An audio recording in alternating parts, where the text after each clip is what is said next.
In terms of blogging against people in the same, okay, we both acknowledge we're Christians, we acknowledge we're like-minded in most ways, we're going to do some back and forth.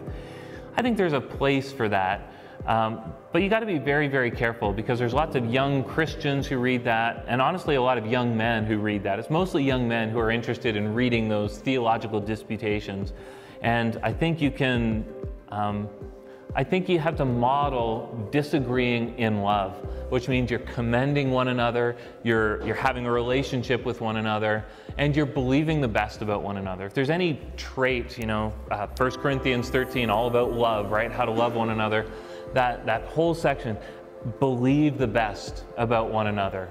Believe that I'm not going to assume bad motives of you, I'm going to assume good motives of you. I think that has really gone missing in blogs. And so what happens is people are just kind of swinging at each other and not really hoping all things, believing all things about one another. So if we can have disputes and it's really done in that way of thinking, I think that can be quite helpful. How it usually happens, though, is thinking the worst of other people and not really listening to them, but assuming things about them. And that's where I think you can get into some pretty negative arguments. And then it tends to be, again, young men who get into that. And they, by definition, lack the wisdom and lack the grace that would help them do it well. So I think there is a place for that kind of sort of internal apologetics or something.